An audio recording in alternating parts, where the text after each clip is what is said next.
Nous allons apprendre dans cette vidéo à insérer des objets images et des objets sons. Pour ce faire, nous allons réaliser une variante de la tâche Stroop dans laquelle il faut appuyer sur une touche parmi 4 touches à choix en fonction de la couleur de l'image présentée sans prendre en considération le son entendu. 4 couleurs sont possibles: le rouge associé à la touche X, le bleu associé à la touche C, le vert associé à la touche B et le jaune associé à la touche V. Voici 4 exemples d'images proposées, une pour chaque couleur. Il est important que dès le début, les fichiers son et images soient enregistrés au même endroit que votre fichier ePrime. Dans le cas contraire, votre expérience ne marchera pas. Nous allons commencer notre expérience en insérant un écran d'instruction.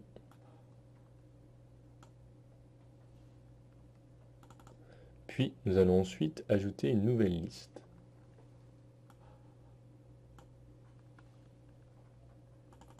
À cette nouvelle liste, nous allons associer une nouvelle procédure, pros1.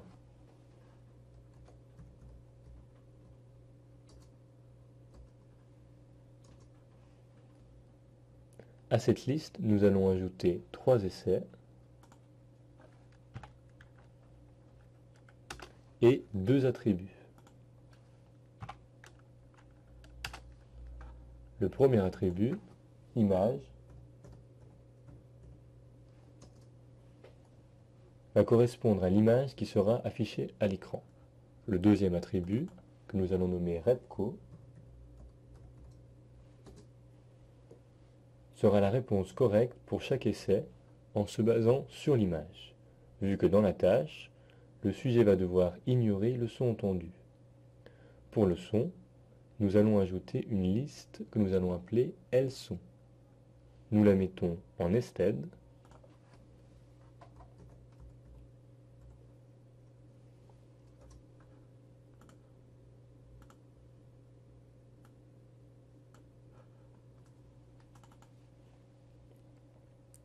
Nous la mettons en nested afin que les associations entre nos images et nos sons se fassent dans un ordre aléatoire.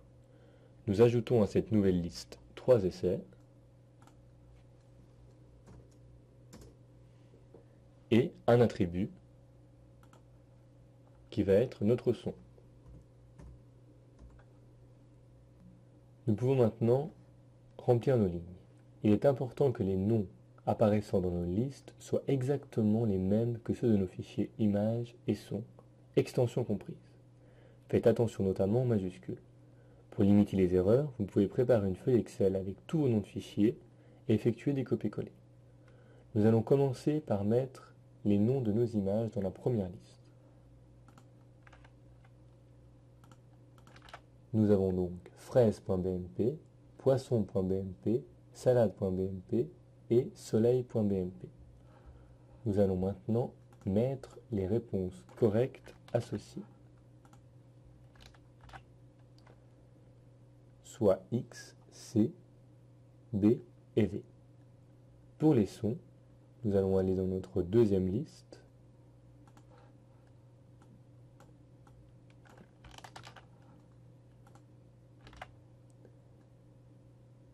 et nous avons donc vert.wave, rouge.wave, jaune.wave et bleu.wave qui sont les lectures enregistrées de 4 couleurs. Nous allons maintenant ajouter une croix de fixation, soit un objet texte avec le symbole plus centré. Nous allons également ajouter un objet slide sur lequel nous reviendrons plus tard. Puis nous allons mettre un écran blanc d'1 seconde et nous allons également ajouter un objet texte qui indique la fin de l'étude.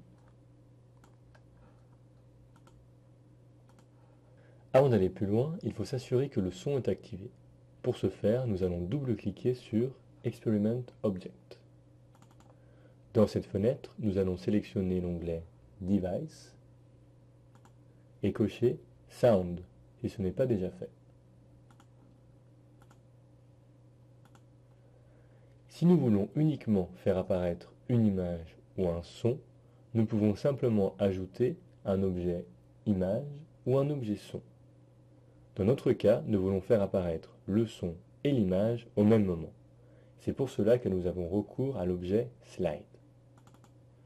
Nous avons en haut à gauche les différents objets que nous pouvons y insérer, à savoir l'objet texte, l'objet image et l'objet son. Dans notre cas, nous allons ajouter un objet image et un objet son. Afin que notre image s'affiche, il va falloir indiquer au programme où elle se trouve. Pour ce faire, il faut commencer par aller dans le menu déroulant, à droite, et sélectionner l'objet image. On peut également cliquer directement dessus pour le sélectionner. En cliquant sur le petit icône propriétés, nous avons accès aux propriétés de notre image. Dans l'onglet général, on va mettre le chemin d'accès de notre image, qui, comme dit précédemment, doivent impérativement se trouver dans le même dossier que notre fil d'expérience ePrime. Dans le cas présent, nous avons déjà mis le nom de nos fichiers dans un attribut de la liste. Il suffit donc de mettre ici, entre crochets, le nom de notre attribut que nous avons créé précédemment, soit image, comme ceci.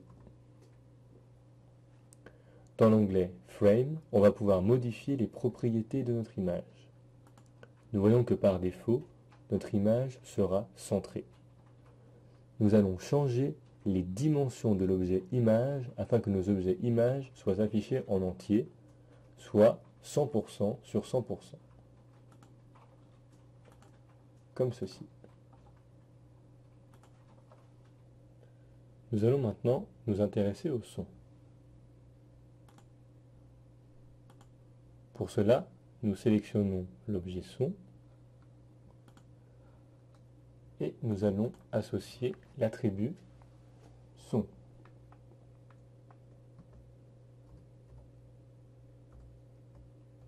Comme ceci. Il est également possible de modifier les propriétés générales de la slide. Pour ce faire, dans le menu déroulant, nous allons sélectionner Slide 1. Dans les propriétés, différents paramètres sont modifiables, comme par exemple la durée de la slide. Comme nous attendons une réponse du sujet, nous allons mettre une durée infinie. Puis, nous mettons les réponses possibles au clavier.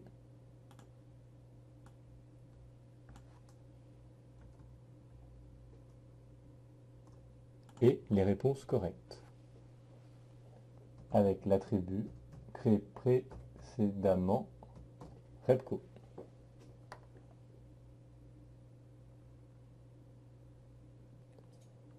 Nous allons maintenant tester notre protocole pour voir ce que ça donne.